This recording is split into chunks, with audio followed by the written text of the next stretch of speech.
Hello, YouTube. Well, this YouTube video is about acrylic pouring paints. Now, this box of paints that I bought, it's 36 paints, and they're supposed to be pre-mixed with the pouring medium in them already.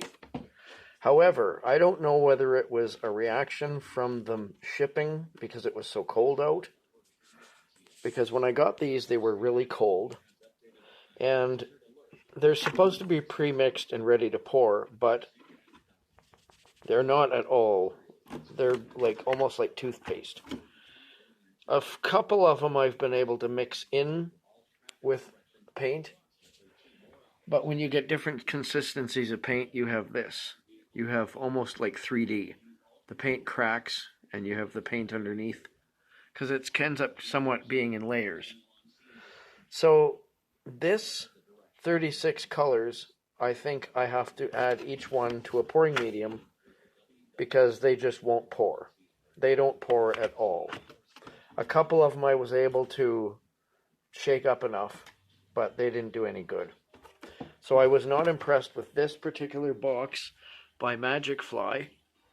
Did not work out. The price was good, but and now we have these ones. Now I screwed up. It says metallic acrylic paint. This one says acrylic pouring paint. This were just regular acrylic paints. They're not pouring paints, but it says you can add them to a pouring medium and they will work. These ones as well were thicker, and these are not pouring paints. So that was my screw up. It was still a good deal for what I paid for them. And you got quite a few neat colors here. You got some fluorescence neon acrylic, but that I have to redo as far as what I'm going to do with them. So that didn't work out. Really nice colors though, and I like the amounts, 60 mils. So just to show you what I have been up to, we have this one here, which is on a piece of plastic.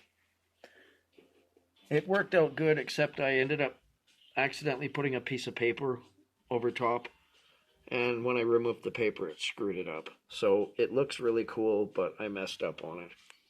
Then we got these two that I had shown before that have two sides. We have this one that I did last night, and it looks pretty cool.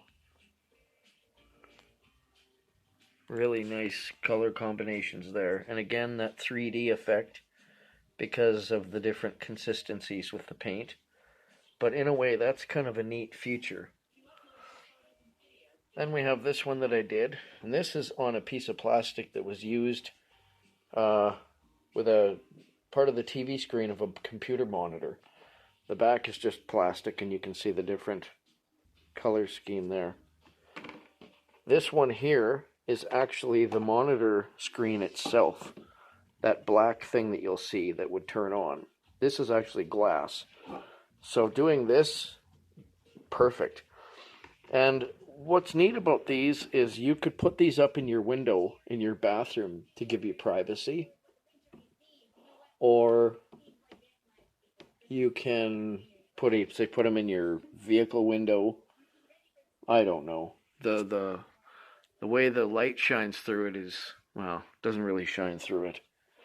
But, and then this one here that I did is on this another piece of huge thick piece of plexiglass, again that was used with a computer monitor.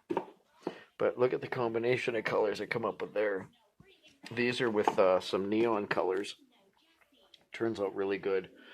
That was some underneath that we did just experimenting, and I got those lines like that with the toothpick, and you do it with that as well. Turns out really cool. You could just take a toothpick and put them through the colors, and turns out really nice. So that was kind of just doing whatever on it, and worked out pretty good. So that's just, and that right there, that's the metallic green and the metallic blue from those other ones that aren't actually pouring paints. So the mixture of colors is really cool. Even that there is neat. So I used to be into building plastic models when I was a kid, and now this.